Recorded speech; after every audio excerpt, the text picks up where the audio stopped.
Hürmetli vatandaşlarım, yukarı kılıksımızın devamı, şunda intayin ağır kattık soğudu embargo siyasetini öz çıkardı. Enlikte okşaşla. Koriye, Yaponiya, Tayvan her bir taraf yadro kuralları bilen kurallanışka yüzlenishi mümkün. Çavuşanın bu şu halisi dinleyiz kandı değil.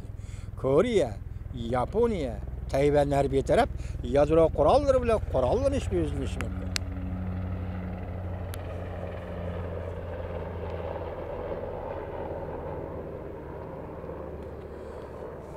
Yadro kuralları bilen kurallanışka yüzlenishi mümkün.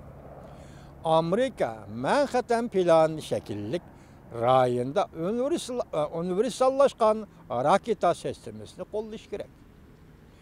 Jungo əməldarlarının aile tavabatlarının Amerikaga kirişini çekliş gerek.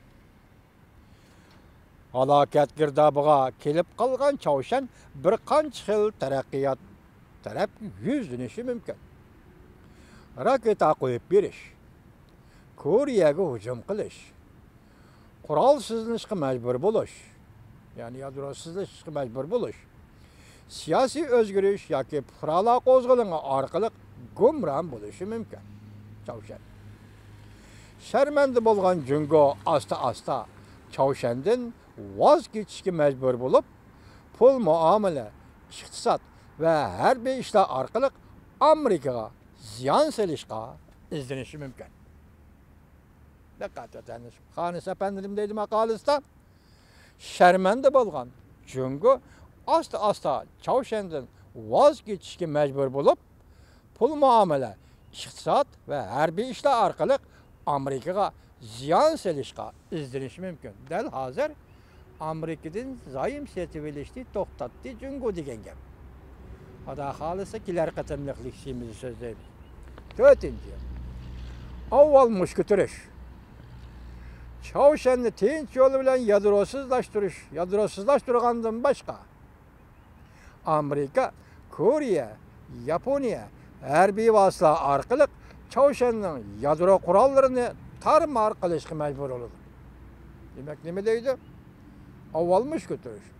Çavuşan'ı tinç yol bilen yadrosuzlaştırgandan keyin Amerika, Koriye, Yaponiya harbiy vasıtalar arkalık Çavuşan'ın yadro kurallarını tarmar qilishga majbur.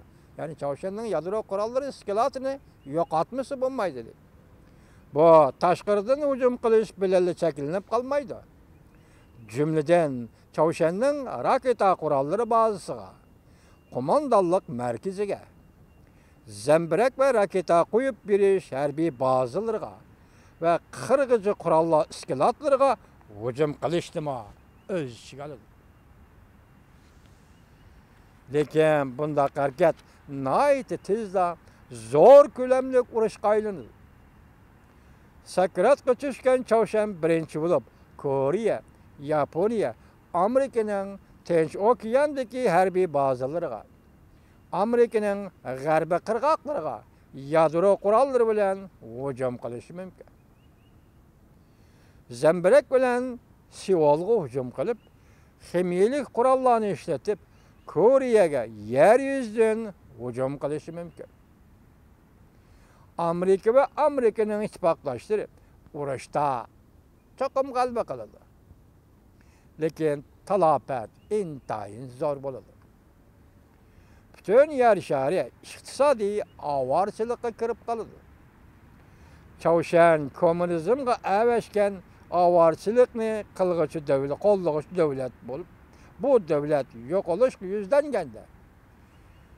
Beijing timsaqdak köz yaşını ekitip yığlamdı ya ki 1950-yilga o'xshash askar chiqarib Çavuşan'ni qutqizib qolamdi.